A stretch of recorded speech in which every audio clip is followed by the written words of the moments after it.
ATN নিউজের নিয়মিত আয়োজন আমাদের কথার আজকের পর্বে স্বাগত জানাচ্ছি আমি রবিউল ইসলাম রবি। প্রিয় দর্শক, আমাদের কথায় তুলে ধরা হয় সমসাময়িক বিষয় নিয়ে সাধারণ মানুষের মতামত।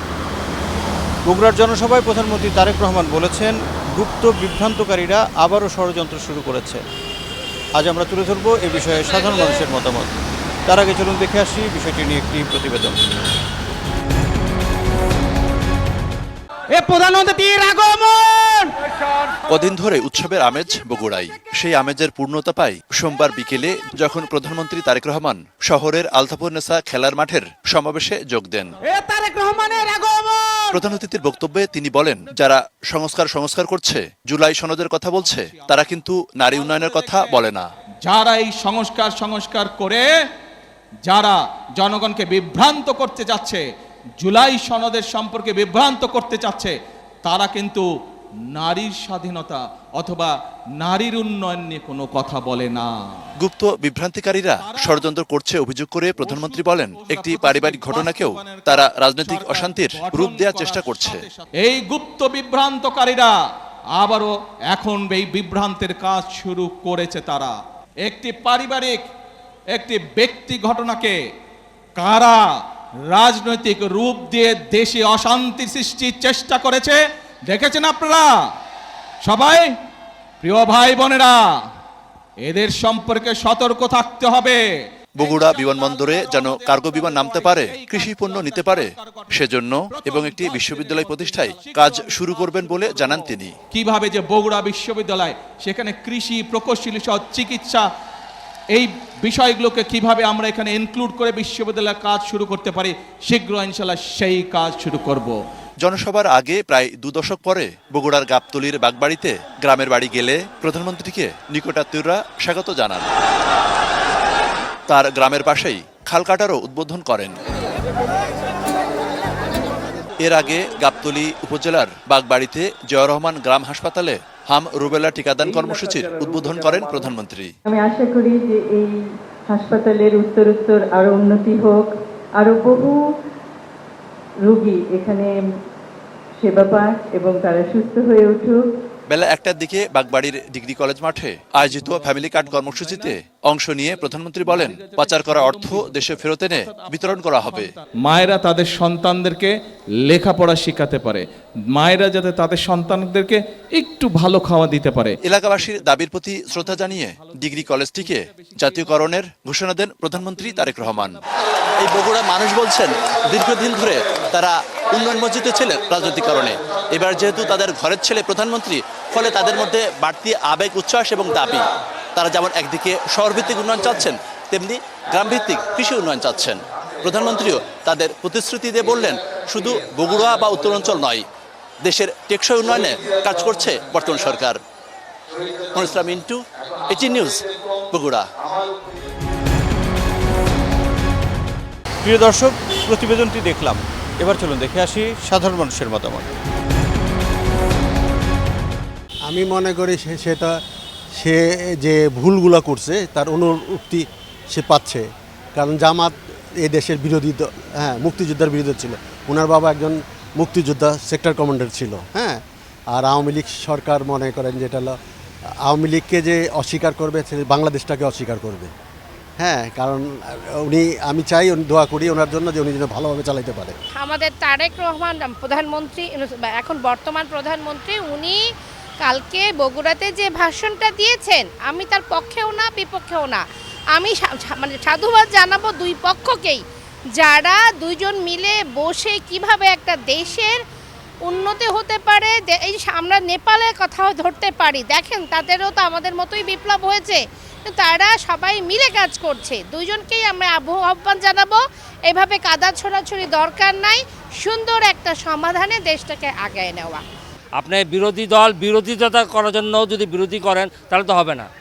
বিরোধিতা করতে হবে দেশ ও জনগণের স্বার্থে, আর সরকারকেও দেশ পরিচালনা করতে হবে দেশ ও স্বার্থে। এই যে 300 জন এমপি সংসদ কে পাঠাইছে? আমরা পাঠাইছি, জনগণ পাঠাইছি। আমাদের উন্নয়নের কথা তারা বলবে, তারা নিজেদের পকেট ভারী করার জন্য আমরা পাঠাইছি নাকি? এখন তারেক সাহেব যেটা বললেন বর্তমান প্রধানমন্ত্রী যে ওনাকে ষড়যন্ত্র করতেছে এবং অবশ্যই এটা ঠিক আছে যে ষড়যন্ত্র করছে, এমনি দেশে পুরো ওয়ার্ল্ডে আপনার একটা অস্বস্তিকর পরিবেশ। না না, এরকম কোনো ষড়যন্ত্র মনে হয় না আমার কাছে। বলবেই কিন্তু এরকম কোনো ষড়যন্ত্র বলে মনে হচ্ছে না আমার কাছে, এটাই। আর তার এই জামাতের সাথে তো খালেদা জিয়াও রাজনীতি করছে, তখন বলে নেই যে ধর্মীয়, আমাদের ধর্মীয় মানুষ আছে এখানে, ধর্মীয় উগ্রবাদ নাই। আমাদের কথায় বগুড়া থেকে সংযুক্ত হচ্ছি আমি চপল সাহা। আপনারা জানেন যে গতকাল বগুড়া এক বিশাল জনসভা, সেই জনসভায় প্রধানমন্ত্রী তারেক রহমান বলেছেন গুপ্ত বিভ্রান্তকারীরা আবারও ষড়যন্ত্র শুরু করেছে। চলুন আমরা শুনি বগুড়ার মানুষের কথা, তারা এ ব্যাপারে কী ভাবছেন। একটা গুপ্ত সংগঠন আছে যারা স্বাধীনতার বিরোধী শক্তি ছিল, যারা 90-এর অভ্যুত্থানের বিরোধী শক্তি ছিল এবং তারা ষড়যন্ত্র চালিয়ে যাচ্ছে। আমরা বুঝতে পারি সে কাদের কথা উদ্দেশ্য করে বলেছে এবং তারা বিগত দিন থেকে এখন পর্যন্ত তারা অপপ্রচার চালিয়েই যাচ্ছে। তাদের অপপ্রচার থেমে নেই, আমরা এটা জানি। এটা আমাদের কঠোর হাতে দমন করতে হবে এই অপপ্রচারকে। আইন শৃঙ্খলা রক্ষাকারী বাহিনী রয়েছেন, তারা তদন্ত করে দেখবেন যে গুপ্ত বাহিনী একসময় তো ছিল, আওয়ামী সময় আমরা জঙ্গি তৎপরতা দেখতে পেয়েছি, কিন্তু এখন তো জঙ্গি তৎপরতা নেই।